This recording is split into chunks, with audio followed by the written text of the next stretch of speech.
Some places refuse to be photographed. They let you see only what they are ready to give.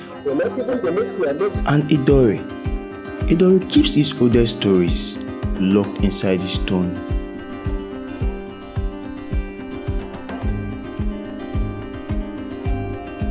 I used to think beauty could be captured. A frame, a shutter click, done. Then I met Idanre. This is my second visit. The first stole my breath. The second is trying to steal my soul. Nature here doesn't perform. It decides. You want sunset? It gives you rain. You want clarity? It traps the world in fog.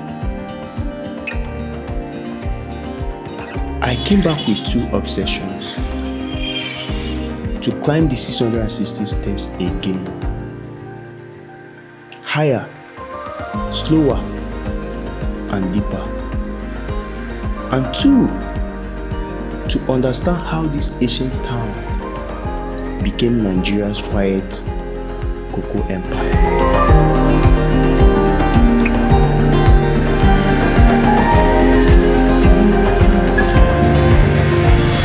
So guys, I just stepped out of my hotel room and I'm heading now to meet my guide who will be taking me to Idanre Hills. To be honest, I don't know what to expect of this trip. I feel like it's going to be a good time. It's going to be an amazing time. So guys, let's go.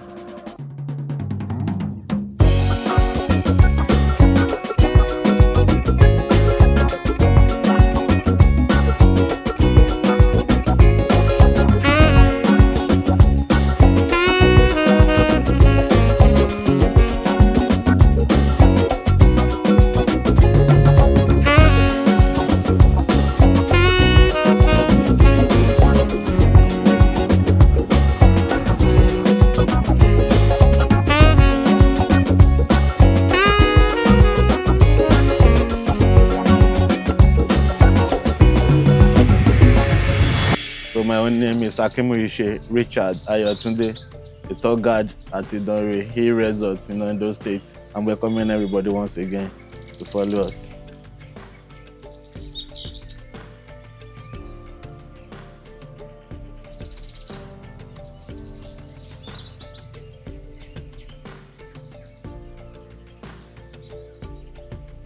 So here is the entrance and the bottom to the top of the hill, which happens to be an accommodative place before for the Idanre people. What I mean is that we want to get to the top of the hill now, of this very hill, in which they call Idanre Hill. So the summit of Idanre Hill is an ancient community where the early Idanre people settled for a good 800 years. As in, they sojourned over there for a good 800 years because of intertribal war. People live at the top of the hill because of intertribal war for safety purpose for good 800 years. Until 1928, they decided to move toward this present place where you found us today because of civilization. So it was civilization that brought our forefathers down in 1928.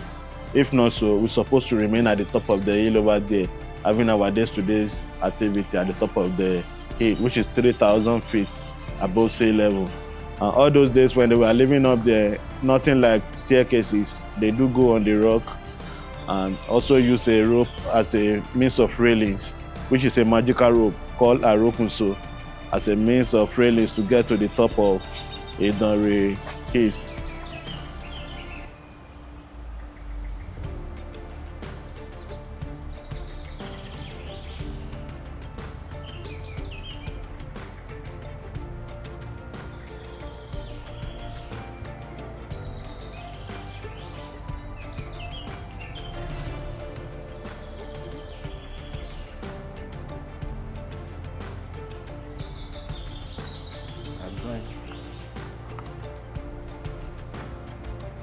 This step was early constructed by the Americans in 1954, and there were 460 steps by that time.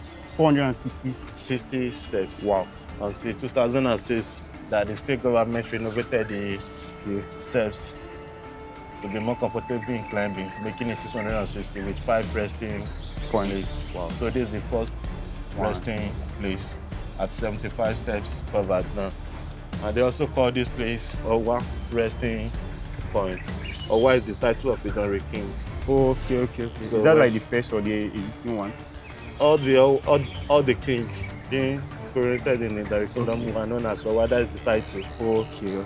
So history told us that when they were residing at the top of the hill, whenever Owa travels or visited any other community, when he's coming back, he will try to relax at this point.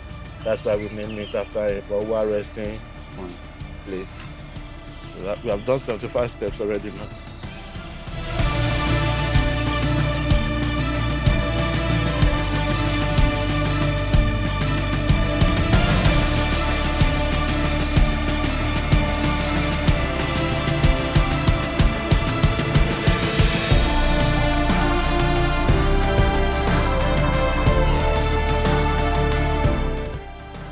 Wow.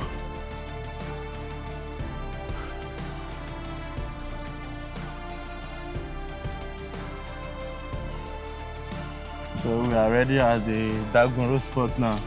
This environment now serves as their security checkpoint. Wow. In the olden days to checkmate invaders. In the olden days to find the warmen surrounding this barricading this environment. Just to checkmate whoever is coming. So now maybe it's a friend or an enemy. So they're like gates. These like keys. Yes, checkpoint where you. Yes. Wow. Where you'll be checked in the first place before getting to SL Beach, which is the final entrance to the host community. Wow. So this is Dagunro spot. We're already at the third resting place here.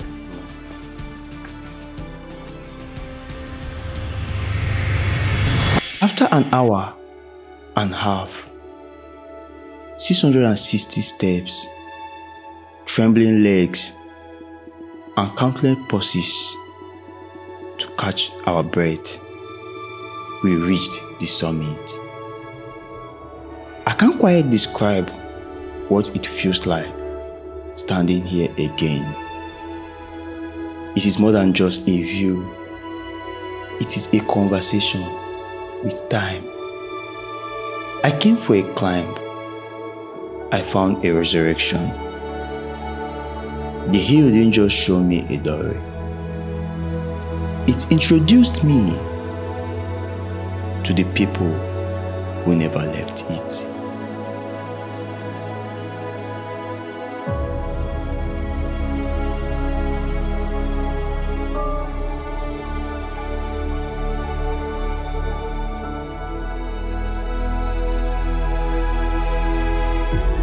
The view was breathtaking, but Idanre's story doesn't end in the clouds. It continues in the soil, where cocoa grows like gold.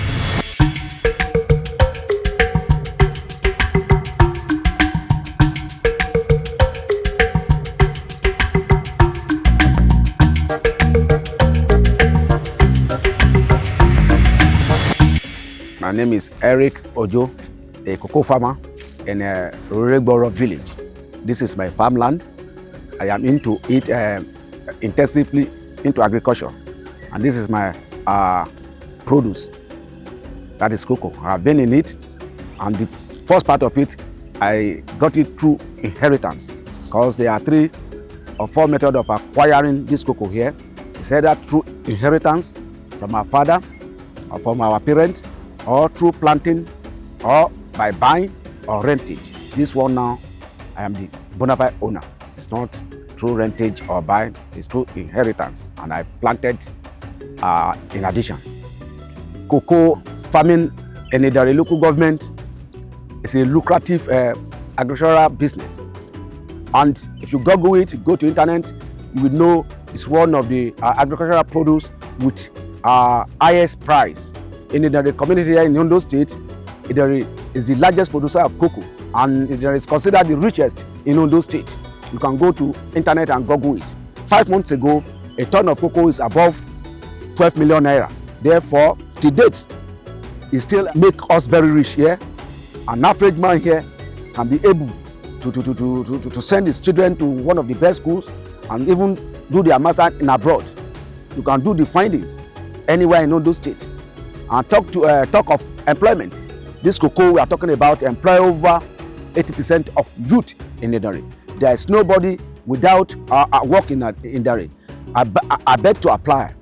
That doesn't happen here because of this cocoa, because we have a very fast land and the teeming youth are now going to agriculture. After listening and learning about cocoa farming from Mr. Eric Ojo, my journey slowly came to an end. Idanre had given me more than I expected. Stories, lessons, and a deeper respect for the people who live by this land. As I walk away from these hills, one thing is certain: I will be back. There's still more here calling my name.